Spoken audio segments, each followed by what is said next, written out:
Makadi asikana. Tinofara Prophet Makadiwo. Nani mune vana? Handina mwana. Hamuna mvana makaita vana? Handina, ndinongoita miscarriage, ndinongoita mimba dzichinyangarika.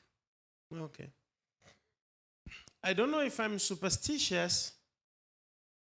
I love the color black. Sekupfeka kwamakaita iyi.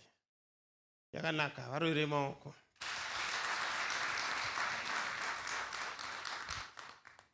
Pane munhu akakupai huku achitoda kuti ndione kuti mune maoko ehuku here?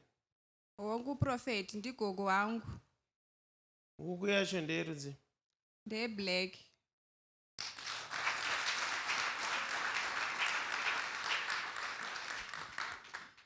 Saka pamakapiwa huku iyi, maoko acho munawe? Dziri kuwanda Prophet. Ndiri kunzi huku yamakapiwa ndo yakaipa, haisi huku chaiyo. Maziso enyu anenge achiona kunge huku asi chidhoma.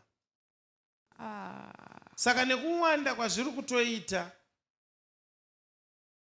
ndo dziri kukudyirai vana.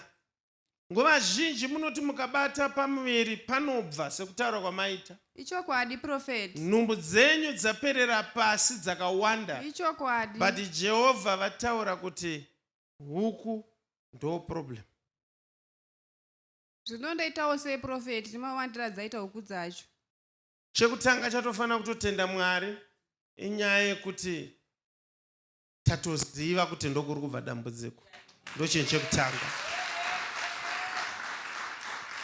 Chechipiri,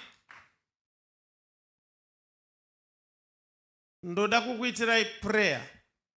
But kana ndaita prayer,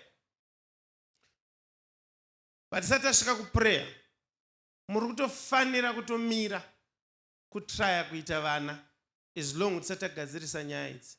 Nokuti pakuita kwenyu vana, imimi ndimuri kutofidha zvinhu izvozvo neropa riri kubva kuvana vamuri kuita. Saka chekutanga mirai kuita mwana. Ndazvinzwa Prophet.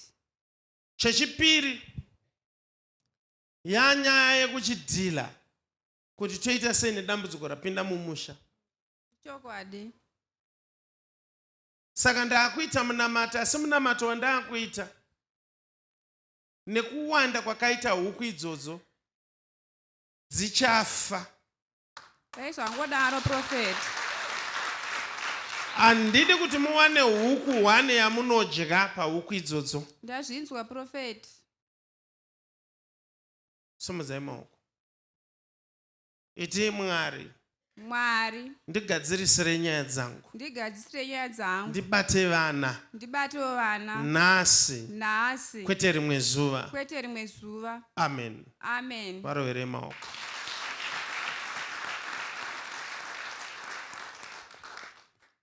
Nyaya yekupiwa zvinhu iri tricky. Panoda mweya waMwari kuti ugone kuona kuti munhu andipa chinhu ichi ari kurevesa here kana kuti haarevese. Ndinonamatira mweya wokugona kudhisena, kuziva kuti chipo chandapiwa ndechaMwari here kana kuti chipo ichi hachizi chani, hachizi chaMwari.